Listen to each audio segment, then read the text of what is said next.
Cricket is my passion and I cannot avoid it. Going into the last day of the test match, it seemed that India would falter. Rather, when Rishabh Pant got out early, it looked like England would be chasing around 200 or less than 200. But the two fast bowlers, Shami and Bumrah, turned the tide. And in fact, turned the tide in such a way that India pulled up a victory from the jaws of defeat. To discuss all about it, I have a star-studded panel all the way from India. I have Naresh, who's from Pune. I have Gurkirat, the Rahane from Delhi. I'm definitely going to talk about Rahane. And I have our dear Charvi, all the way from UAE. Welcome to all of you guys. Thanks, Thank you. Anis. Thank you, sir. So let me start with Gurkirat, my dear friend. Gurkirat, if you had to pick one moment, obviously we all know the innings about Shami and Bumrah, which probably made India believe that they can do it. But anything else apart from that? I think England completely lost the plot once they got the wicket of Rishabh Pant.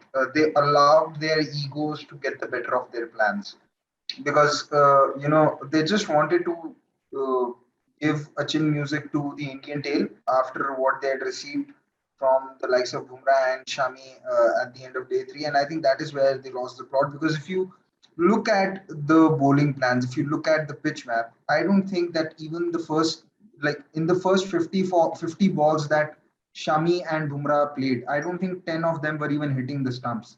And mind you, these are players who average less than 10. So I think just normal bowling where you had to bowl in the corridor of uncertainty and target their stumps, and the four stumps would have led them to folding up the Indian tail much rather quickly than just attacking their bodies.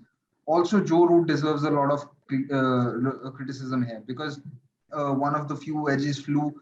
He spread out the field, and singles were on offer very, very easily. And it is always very difficult for any bowler to set up a batsman, even it be a a number 10 or a number 9, to set up a batsman when you are allowing easy singles. And that was happening when Mohammad Shami was on strike all the time. He had easy singles available almost everywhere. He was just tucking the ball around the corner. And Jasprit Bumrah's average is 4 in Test cricket, and when he was batting, Joe Root had 4 fielders on the boundary.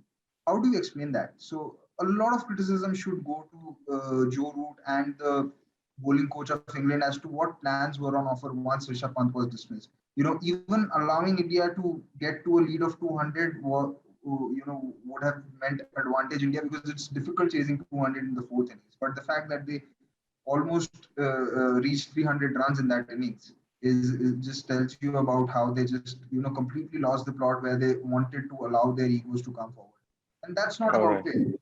They also risked the injury of Mark Wood, who's probably going to be their most important bowler in the World T20, considering Jofra Archer is out of the T20 World Cup. He's out for this year. All of that just to massage their egos of giving the short stuff to the Indian bowlers, and this might come back to haunt them in UAE when they have to play the World T20 if Mark Wood is seriously injured. Okay. Well, Gurkirat says England lost the plot. And he's absolutely right, probably by bowling a lot of short pitch balls. But let me come to you, Charvi. Gurkirat also mentioned that if India would have managed to reach 200, do you think they would have been able to bowl out? Now, in hindsight, we can say because we won by such a big margin and they scored only 120.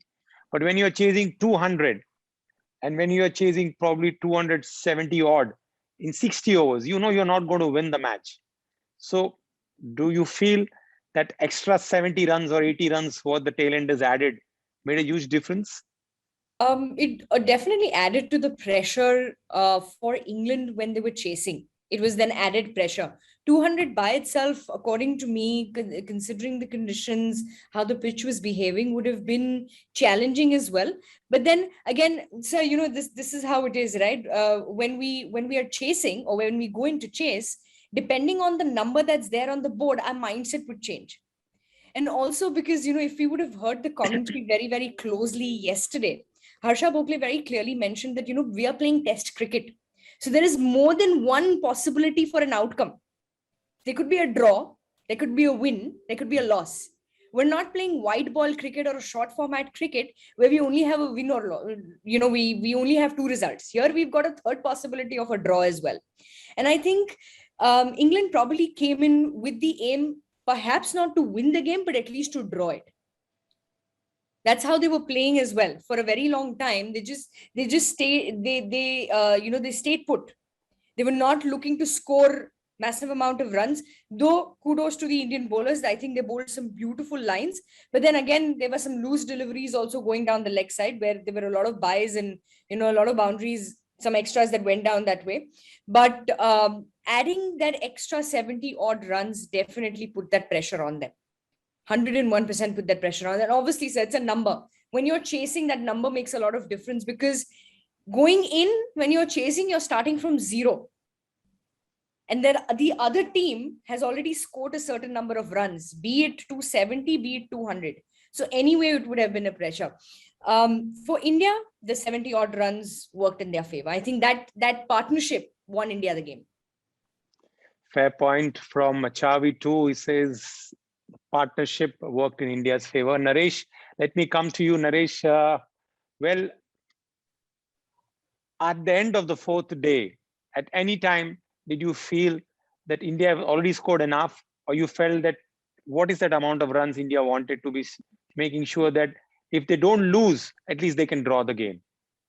So fourth day, if you see, it didn't start well for us. Whatever the lead England had, we had lost both the openers. Exactly at 27, we were, you can say 27 for 2, or rather 0 for 2 when the lead was covered. And then adding another 28 runs, we lost Virat Kohli.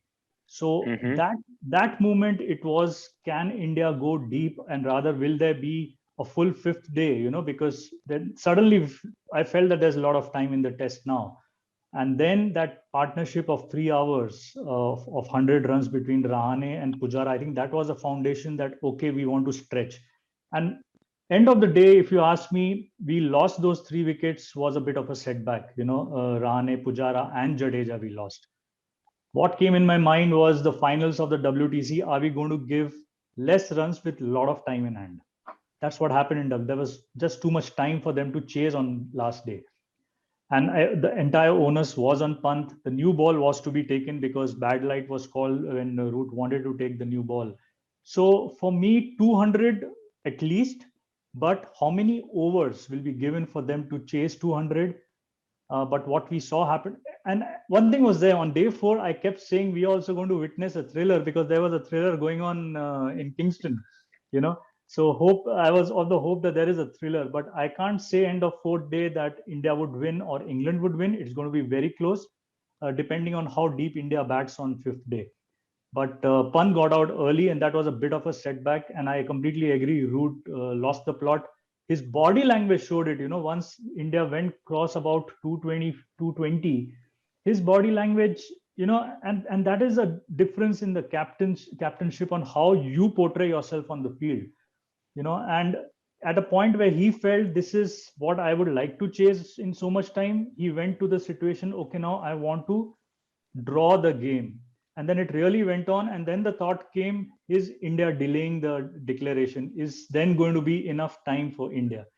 So and just to add to Charvi, there was a 4th possibility of a tie also, besides draw in any team winning or losing. So but yeah, I think it was during Shami and Bumrah's inning where Root probably decided, I want to now save this game myself. It's not for India. And then suddenly the option of India declaring came up. Fair point. Dia, welcome to the show. Thank you. I'm sure you must be excited, even though you had said India is going to lose that match. I remember very clearly you were one of them saying India is going to lose. Am I right? Yes. Okay, so now tell me how come being wrong in this prediction. Just for the record, I have 2-1-2 bang on predictions. I am going to come to you that for Gurkirat, but you know what? Dia ne to saaf bol diya, India ka koi chance nahi. India is going to lose. Anyway, so now tell me, Dia, on the last day, when India were around some 150 ahead or probably 145 or whatever runs ahead, and when Rishabh Pant got out, what was in your mind? Okay, up तो मैंने जो बोला वो prediction सही होगा, I can go on the show and say, yeah, I was right. Well, of course, like it was 16th of August, just a day after Independence Day. If we talk about that Desh Bhakti thing, so the Desh Bhakt in me was saying that this day, like this is the best day to win against England, like defeat them. Like it couldn't have been a better day than this. So when, of course, like we our hopes were on Pant, and like I think. The way Pujara played, the way Rahane played was amazing to see. But they got out like very soon, like on almost consecutive delivery. So that was disheartening to see. But then still hopes were alive because I was sure that we have our bowling has that capability that we can get the Englishmen out. So I was sure of that, but no one was expecting Bumrah and Shami to play the way they did. Of course, there were a lot of criticism about the declaration being late and like Kohli dropping Josh Butler, a lot of stuff was happening. But at the end, I think all of that thing just goes away when you just see India winning such a brilliant test match. I think like Mekoni, I don't think that anyone would have thought that we are like in a state to win when the day 5 proceeded. But like really, the way our Indian batters batted, especially our lower order, the way Rahane and Pujara made a comeback, amazing to see. It was not easy conditions the way they batted. So we definitely made a statement on the last days. All right, Gurkirat. I hope you're not echoing again. Anyway, Gurkirat, tell me about Rahane's innings, your favorite player. I like how you said favorite player. No, but it's been a feature of Rahane's career if you look at it, especially if you look at the last 5 years. Whenever his back is against the wall, whenever he knows that the pressure is mounting on him, you know that he's able to produce an innings. And again, a very good innings from him, which ensured. So there's one other thing that this Test match showed us is that which that a draw can also be a very acceptable result in Test matches, which is what was entirely missing in the discourse when India were to go into the final day of the World Test Championship. India were in a worse position than this. They only had a lead of 30 odd runs and had 2 wickets down. Here, India had a lead of 150 odd runs, and the bowling attack was not of the same quality as that of New Zealand. And I've said it many times that New Zealand's bowling attack is perhaps the best for England right now. So anyway, that tells us that after a loss, we learn our lessons that probably draw is something that we should also play for. And India did that only. They actually first secured a position where they couldn't have lost. Because more than the runs, it was the required rate. When the required rate is 4.5, you don't fancy the chasing team to chase it. So once India had given them at that target, it was nowhere going to be chased by England. But coming back to Rahane, a good innings, but again, I'd still say it's an opportunity lost somewhere for him to completely stamp his authority because once you've batted till 61 and you've played out the difficult phase, 100 is there for the taking. And again, if you look at the kind of dismissal of waft at a fifth stump delivery to Moeen Ali, this is the 8th time that he's gotten out to Moeen Ali in Test matches, and you wonder that why does he get out to Moeen Ali, or what is it that is not working for him, and you won't have any solutions or any answers. So again, the problem is pretty much similar, but good that he's finally scored the runs. Another thing that I'd like to mention here is that this is a Test match where almost all the 11 players have contributed. You take out the contribution of any single player, and you wouldn't have gotten a result. You take any single player. Pant has contributed 60 runs across 2 innings. Jadeja added 40 odd in the first innings. Ishant Sharma, who didn't look fit at all. I felt that he was not even completing his run up, but the kind of breakthroughs he gave you in both innings. His spell on the third evening, where he got Butler, Moeen, and Sam Curran, was so important. England could have actually batted India out of the game. Especially how India had bowled in the first 2 sessions. So a very comprehensive victory and a very holistic victory in terms of the contributions that have come from all the 11 players. And like I said, we were discussing Joe Root just before, and if Virat Kohli had done something similar to what Joe Root had done in this Test match, say opting to bowl after winning the toss, then having the kind of free field placements that he had, and then probably getting out in the fourth innings. All the talk around would have been, oh, Virat Kohli is not a good captain, he has stroked, etc., etc., etc. And I think a lot of this criticism only comes from the fact of because of the kind of persona he has. But if you look at how he's captained in the series, and again, this is something that I've said countless times, that you don't judge captaincy on the basis of one single day. You judge captaincy as a part of the process. And what you saw yesterday was not just because, the bowlers turned up on one fine day. No, it's again a part of the process that has been there for the last 5-6 years, because you had bowlers where your fourth seamer was someone like Mohammad Siraj in his seventh test match, who had a first class average of 24. So that is where, I talk of captaincy and the legacy and the impact captaincy has, because, someone like Joe opting to bowl first on this track was also a very defensive decision, because it was done more of the fact that Joe Root didn't have enough confidence in his batting lineup, which showed on the final day why he didn't have it. So a lot of the talk of captaincy sometimes I think is completely hindsight based. And it's again, a lot of people are now saying, oh, it was Virat's energy, etc., etc. Yes, he had the energy. Yes, the Indians were charged up, but even England were charged up. So just charging up doesn't add to anything. You also need to have the skills to back it up. And I think that is where the major contribution of the captaincy comes up, where you have so many backups. Mind you, India's gone 1-0 up in this series after 2 matches without a single wicket falling to spin. Without, they're probably one of their top 3 bowlers not playing these test matches. It could have very well been 2-0.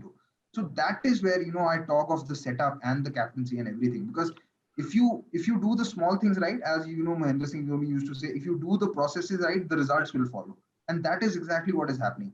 I can still, point out a few things that Virat could have done better yesterday. Like the field to Ravindra Jadeja. When Ravindra Jadeja came on to bowl, England were 3 down and they were less than 50 runs. I have no clue why Virat Kohli didn't have a silly point for a short leg and a short leg for him, especially when Joe Root was going on the back foot and trying to tuck him on the leg side. So these are the things also which, go missing, which are also a part of captaincy. But you also have to create pressure on someone like Joe Root to play a fall shot.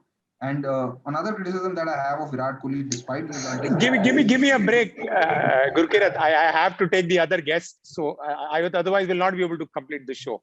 All right. So Charvi, let me come to you. Charvi, what Gurkirat seems to be saying that Virat Kohli's captainship was definitely better than Root, and he also had some flaws. I rather would like to know from you. Do you think he was spot on in his captainship yesterday? I think whatever decisions he took, it worked in his favor. So I wouldn't say that, yeah, we always have the days where we could learn. I'm sure he's reflected back on his decisions and said, probably I did this right and probably did this wrong. Or, I've been in his position multiple times. And I can say that, there are some days where I just feel that my luck was in my favor and things just went as per plan. There were a few things that we could have done differently, but something that I really liked is he was not afraid to attack. He did not go the defensive way. The moment England were 6-7 wickets down, we saw the change in the field. We saw the change in the body language of all the bowlers as well, whoever came in to bowl. So some things, yes, he could have, perhaps he would have done, he would have done correctly, like Gurkirat mentioned, very rightly mentioned that, when Jadeja came into bowl, he was tapping it on the left side. There should have been, but those are extremely, technical areas, which I'm sure he will improve on going forward. But rather than that, overall, if I look at it from, from a viewer perspective or even from an expert perspective, I think what he did was right. He made the right bowling changes at the right time. His field setting was good because he knew there was some movement. Bumrah was getting some movement. There was some movement for Siraj as well. He got those 3 slips in place. He added that pressure. So for me, I think it was spot on. Okay. Chavi believes he was spot on. Naresh, I want to ask you this. Had this been a draw, we wouldn't have been able to close out the game, or 2 or 3 wickets would have been left, or probably 1 wicket would have been left. You still would have been saying the same thing about Virat Kohli? The timing of declaration would have been very questionable. And I think it was right up to tea. Only when Joe Root got out first over after tea is when, you could have probably be more confident saying that India is going to push it. But probably I think only Virat Kohli knew that 60 overs would be enough for his bowlers to get this side out. So I think that again is a brilliant move, a huge risk, but it has gone in his favor. Risk? But yeah, you mean to say he took a risk of giving 60 overs? He took a risk of declaring late. I thought you probably said that he took a risk of India losing the game. I felt he declared quite late. Yeah, I think he protected that bit. He ensured that there is not enough time for England to chase, but enough time for India to get all out. But when the declaration came, I don't think anyone felt that way, that is this enough, because it was less than 2 sessions, and the whole question of coming back to bat after lunch. After lunch, even coming back to bat for those 1.5. I found that ridiculous. I am not trying to be too critical, but I did not find the aggression in Virat Kohli, which we talk about now. He's an aggressive captain. He wants to win. You're already 250 or 240 up by lunch, and then you still want to come and give that extra 2 overs, which is given for the changeover. If I'm not wrong, 2 overs are deducted, correct? That also was lost. Yeah. I also didn't feel that there was any point in batting those 9 balls. Because if he had declared at lunch, he would have got those 4 overs totally. He lost 1.3 overs what India faced. That also not till the end of the over. So 3.5 overs, and it could have been costly. It could have been. That's the risk he took. A huge risk, which didn't give confidence to anyone. But I think he calculated that 60 overs is enough to get England. Okay. Let's give it to him. We need to give it to him for what he's done. Yeah, we have no choice to give it to him because India has won. But Dia's favorite, Virat Kohli, you felt he was spot on because India won? Or there were any chinks like Gurkirat or Naresh or Charvi found?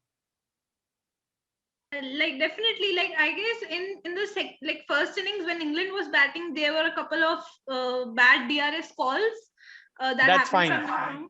In terms of DRS, yes, we always go wrong, and that's fine. And of course, in the last session also, as Gurkirat already mentioned, we could see when they are we are on a brink of victory. You don't expect to be the field to be this much expanded. We could have had a more attacking field. That was very important, and that's what I saw a bit lacking. I won't go into that much technical terms because that's I can't do that. But I could just see that the way the field was expanded. I mean, more pressure could have been created when the field could have been more, shrinked up, when more fielders could have been inside the circle. I think that would have done a better job for us, because the way Moeen Ali and Josh Butler were batting, I was thinking that it might go for a draw, because I was just thinking that they might just stuck around. There were just 10, 11 overs left. So that was the possibility.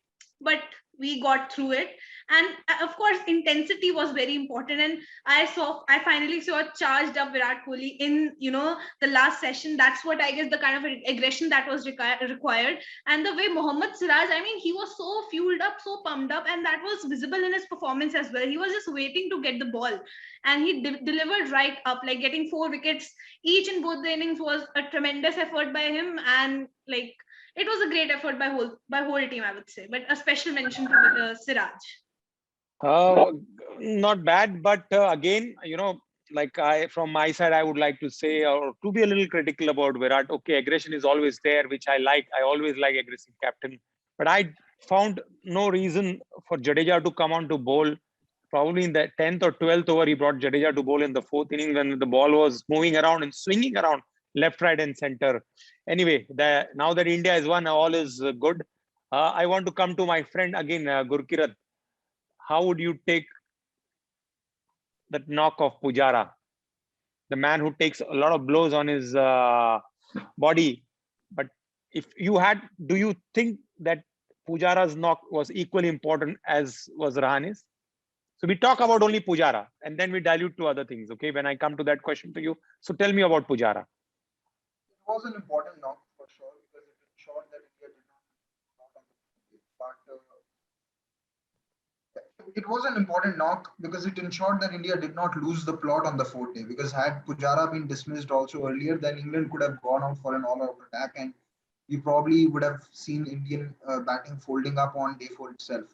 So it was important knock from that perspective, because it ensured again India were safe enough to go into day 5 with a chance to draw a game.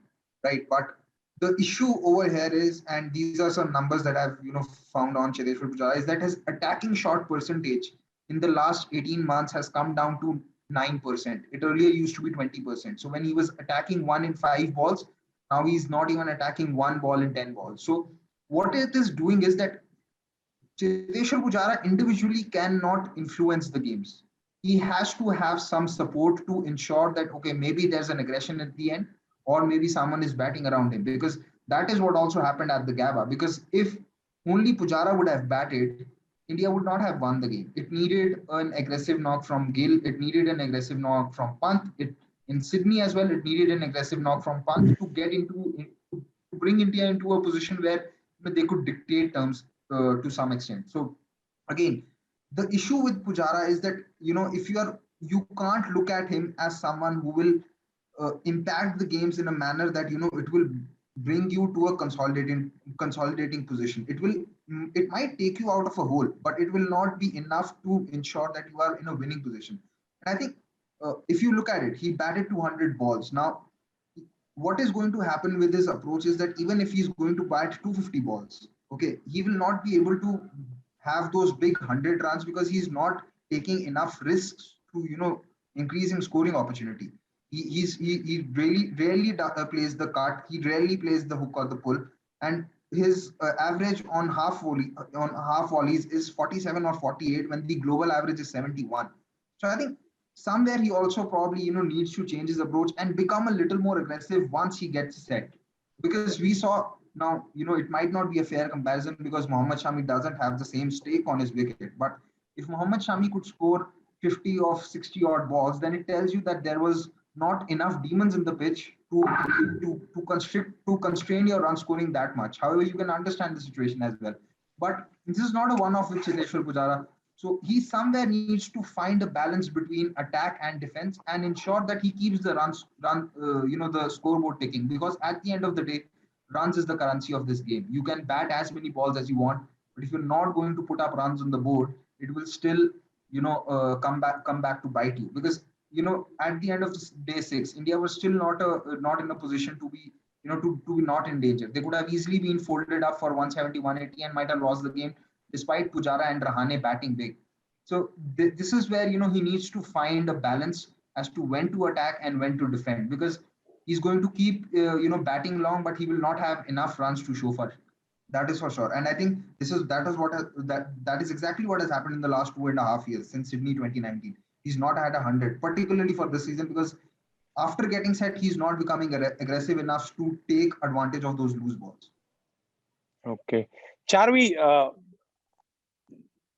Gurkirat says there were no demons. I felt there were a lot of demons on the 4th day. In fact, whenever England bowled, whether they got the swinging conditions on the first day or the second day, in fact, they had the best batting conditions when England batted. But on the 4th day, did you feel the wicket was not playing up and down? It was. I think it was. In a lot of cases, it was. And yes, there were some, there were some demons there out there in the, in the field, because as batsmen did struggle. Some of them did majorly struggle. They couldn't get through. If you look at our top order, if you see KL Rahul, he played 30 deliveries, scored only 5. He was only out there for 30 deliveries. Rohit Sharma, 21 out of 36. So there were obviously some demons. When you see batsmen who can't stick it out there for too long, then there are some demons, and they were struggling. To be very honest with you, from what I saw on day 4, they were struggling. Most of the batsmen.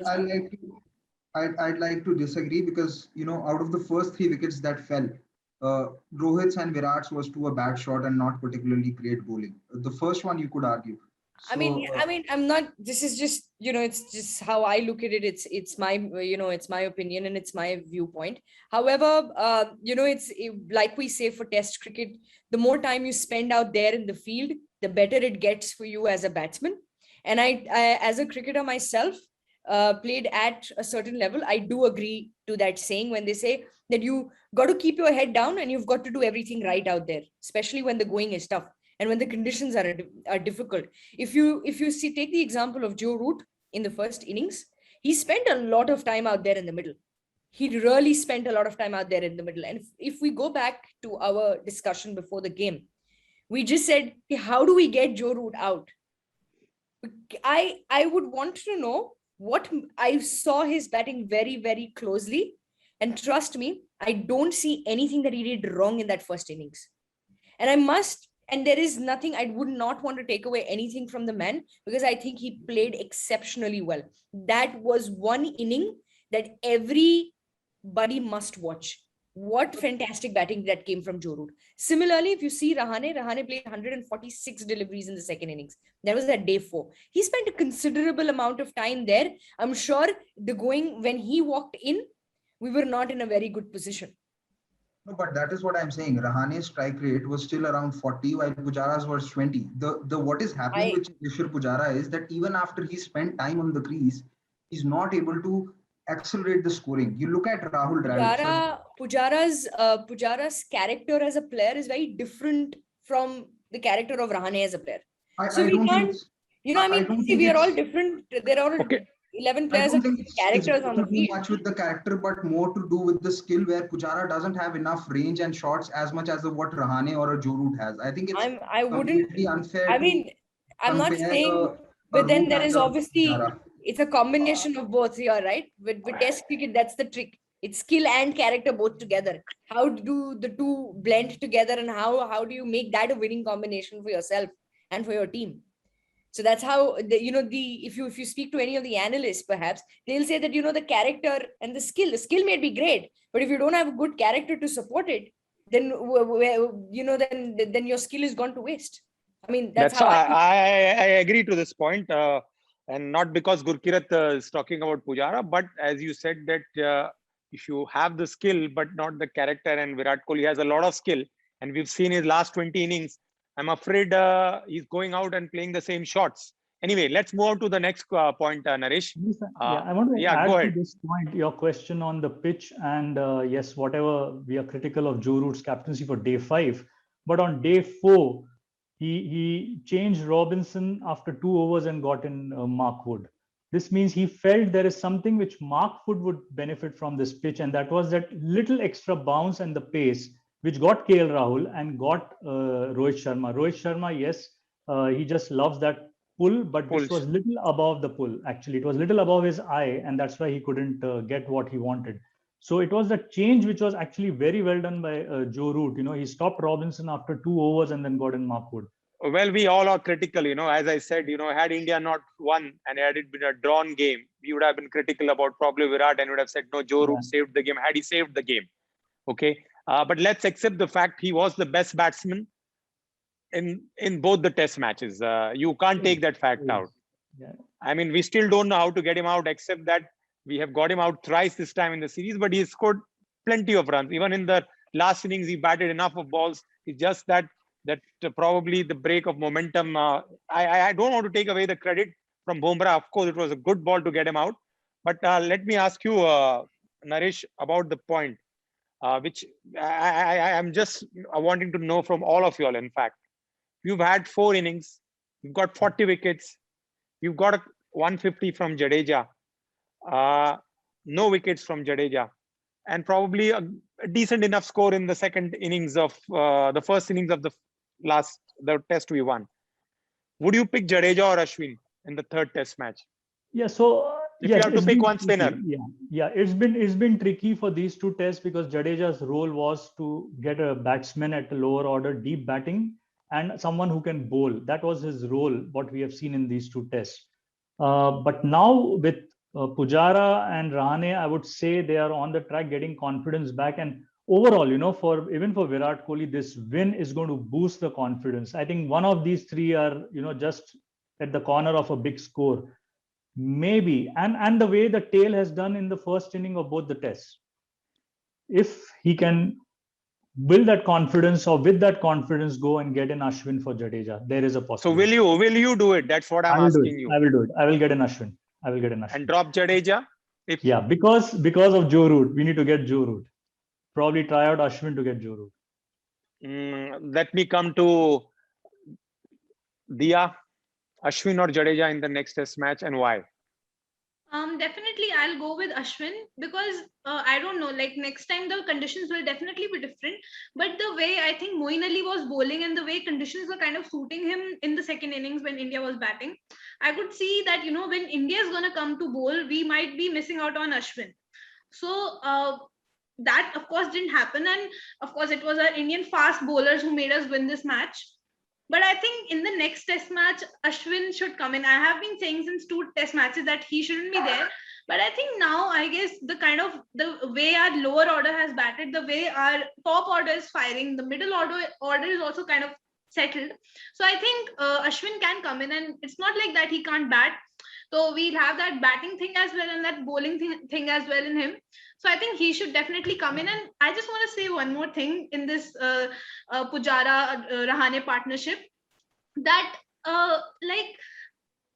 they kind of, you know, the way they were batting, they were not complementing each other. I would rather enjoy a batting pair of Pujara and Rishabh Pant, because even if Pujara is batting very slowly, we will have that, you know, X factor like Rishabh Pant, because KL Rahul also batted very slowly, but he had that cushion with Rohit Sharma, who was scoring at a good rate. So that was something that was lacking. But again, I would also like to say Chiteshwar Pujara played really well, but I think it's the scoring rate that needs to be pushed up, because if you need to win a test match, you need to score runs. You are not just gonna bat your way through to a test match. So that is very important. And I think that can be worked upon. And yes, Ashwin should definitely come in. And I think our batting and bowling should be sorted. Okay, Gurkirat, my question to you. You already mentioned about Pujara's strike rate. Will you pick him in the next test match? Of course, I don't see any changes in the top 7 in the next test match. So you said he is going through a rut, he's not able to score. His strike rate has come down. He played the same in Australia, where India probably won the series. Okay, not because of him, but he saved the test match. But you would say you will pick Pujara. You don't see any changes, or you would like to see a change? My question is that.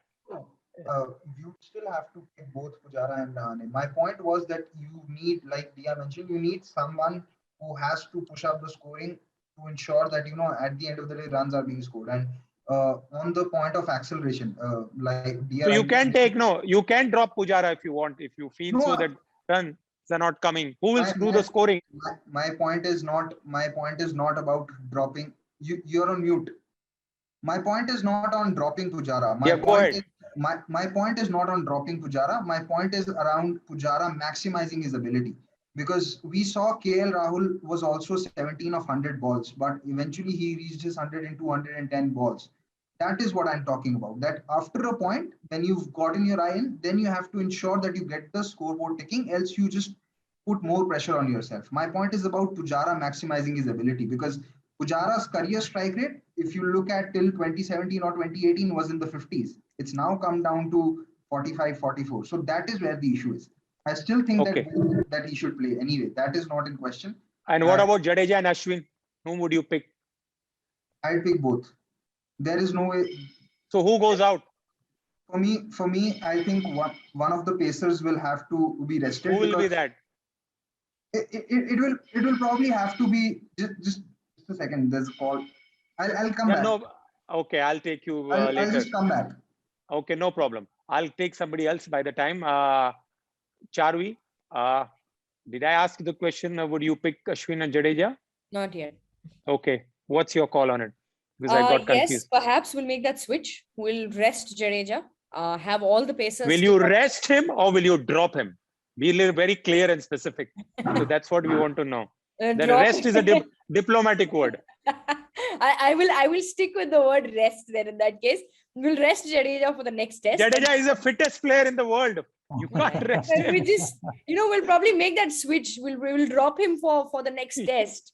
We'll drop him for the next test. Give Ashwin the opportunity. What do we say? Replace Jadeja. Replace him. Let's use a better word and say. They are not diplomatic people, except Gurkirat. All of y'all are diplomatic. Maybe what to do, from the heart, we're still Indians. We still want to wear the blue jersey and cheer for them. So for us, all of them are equal. We want all of them to play.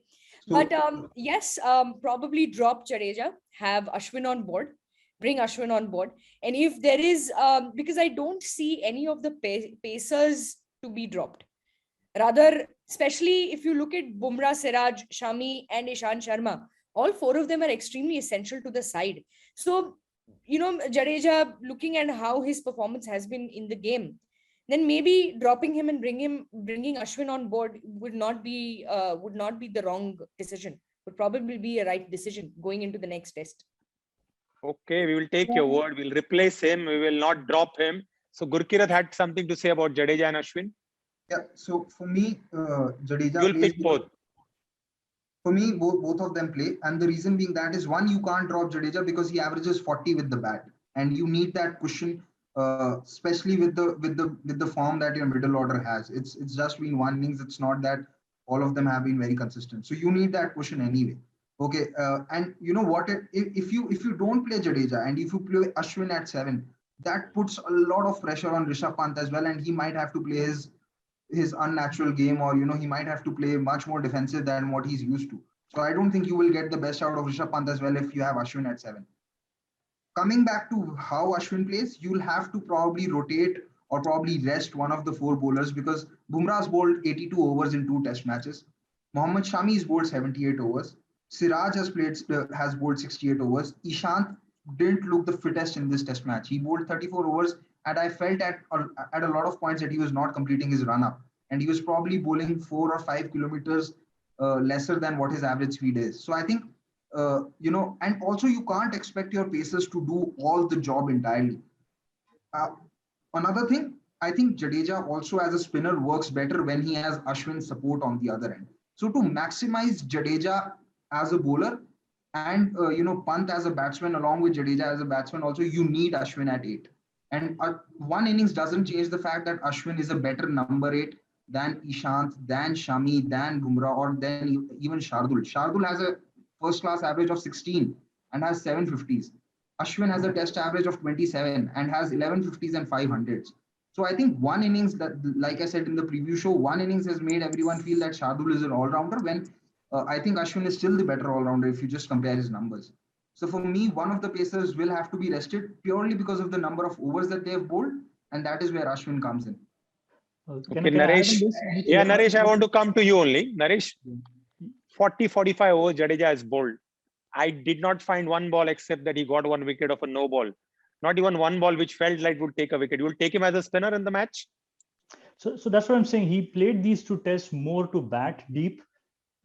Because there has been talk that in 6 weeks the tail enders practice more of batting, but now they have proved it. That got executed, that plan.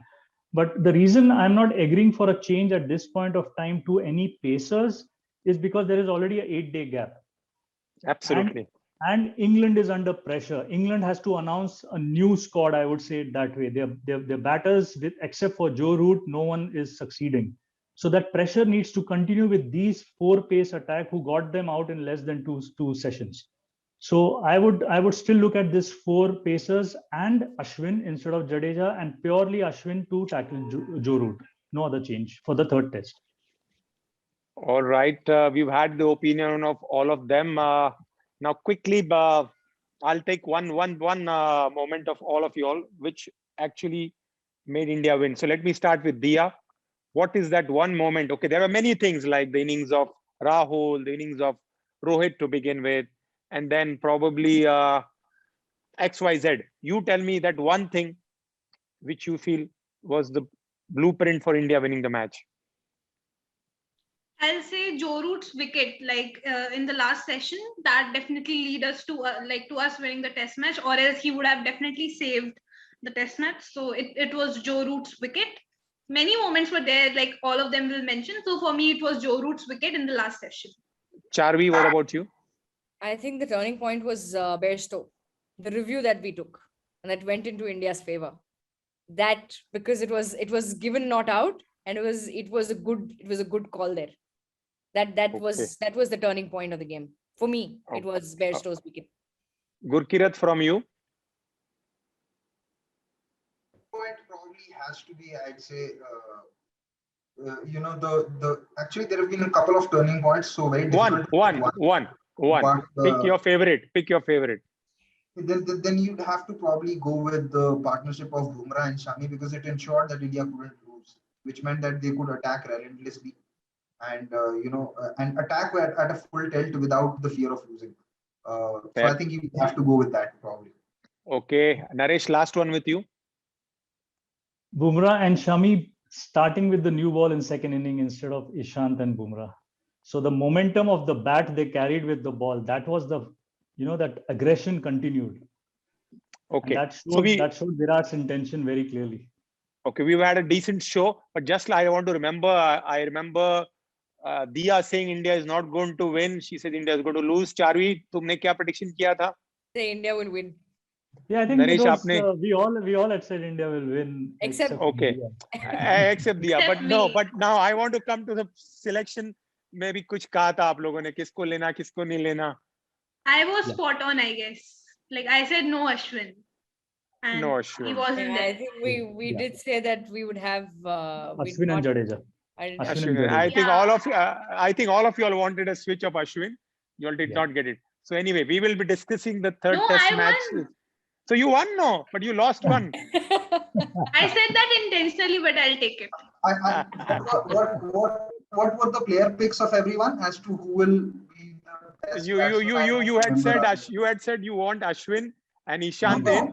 I'm not talking of the 11. I remember what the 11 I spoke of. I'm asking that what were the picks of other people as to who they felt would be India's best player in the match or something. That was for the first test, I guess. That was for the first. Was there for the second as well. I remember saying that. I guess I picked up Kohli again. Kohli ko bhul jao abhi. I don't see any runs coming. Anyway, we hope he scores, but till James Anderson is around, it looks a bit difficult. And I hope he's not fit for the third test match. Yeah. Anyway, we are going to discuss about the third test match because we have a nice 9 days gap. So probably one day before the test match starts. I think it starts on 24th or 25th. Which date does it start? 24th. So we'll catch you guys up on 24th. Thank you very much. We all will have difference of opinion, and that's why this show is all about. We all cannot be having the same opinion. We all think different, but what is important, we are all Indians and we all want India to win. Make sense? Yep. Yeah. Thanks, Manish. So take good care of yourselves, guys. Sleep well and make your predictions. Keep your predictions ready for the third test match. You have enough time to put your feet up and think. And Diya, make sure think about it before you say India is going to lose. Okay. All right. Bye bye. Okay. Thank you. Bye. Thank you. Bye bye. Bye. Bye.